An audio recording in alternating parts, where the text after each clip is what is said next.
Antes do dilúvio, a terra estava cheia de violência. Os homens esqueceram de Deus.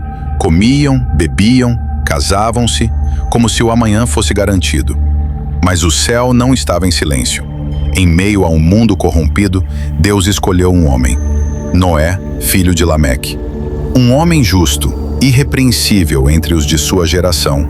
Ele caminhava com Deus, e então Deus falou: "O fim de toda a carne está decidido diante de mim, porque a terra está cheia de violência. Eis que os destruirei com a terra." E Deus lhe dá uma missão impossível aos olhos humanos: construir uma arca, um navio imenso, sem mar por perto, sem nuvens no céu. Noé não questiona, ele obedece. Começa ali a última esperança de uma humanidade que tapou os ouvidos à verdade. Deus deu as instruções, e Noé obedeceu.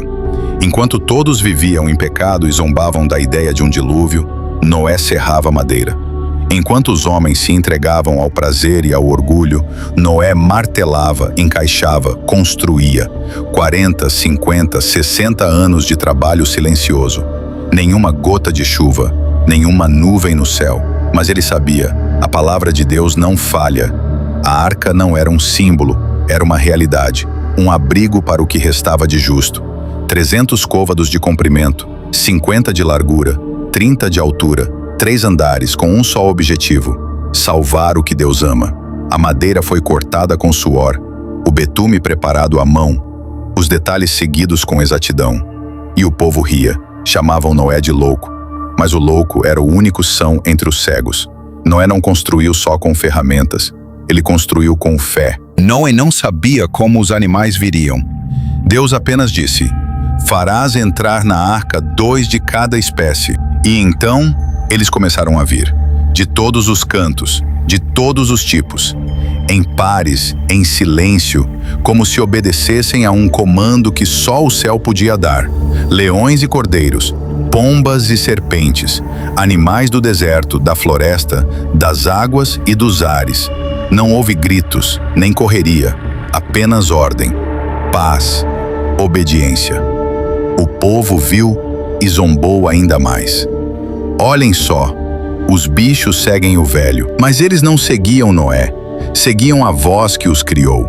O Criador dava sua última ordem antes do juízo, e os animais, obedientes, entraram na arca, enquanto o homem, que deveria entender, continuava cego. Todos os animais entraram, as provisões foram guardadas, o tempo havia se esgotado. Noé e sua família entraram na arca, e Deus fechou a porta. Não Noé, não seus filhos. Foi o próprio Deus quem trancou o mundo lá fora. O som do madeiro selando a arca ecoou como um trovão, mas o povo não escutou. A misericórdia cessava, o juízo começava. Aqueles que zombaram agora não viam mais a entrada.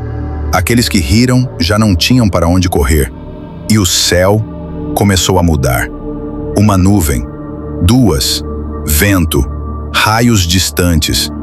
Pela primeira vez, o povo sentiu medo verdadeiro, mas a porta não se abriria mais. E então, a primeira gota caiu, pequena, solitária, depois outra e outra. O chão seco começou a mudar. O céu, antes calmo, se abriu em fúria.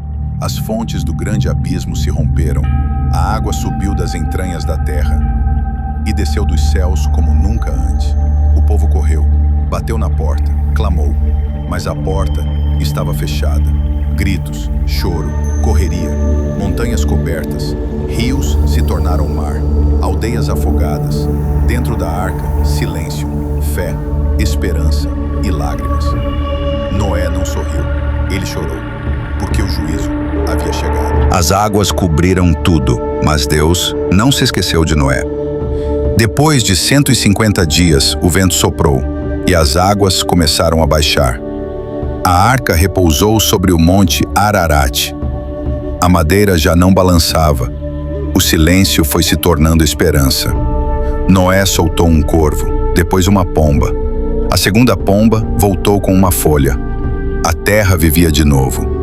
Deus havia renovado a criação. Então Noé saiu da arca. Não correu, não gritou. Ele construiu um altar, e ali, de joelhos, ofereceu um sacrifício. O cheiro subiu até o céu, e Deus falou: Nunca mais amaldiçoarei a terra por causa do homem. E no céu, Deus colocou um arco, não como símbolo de paz apenas, mas como memória de aliança entre o Criador e os que ainda o escutam.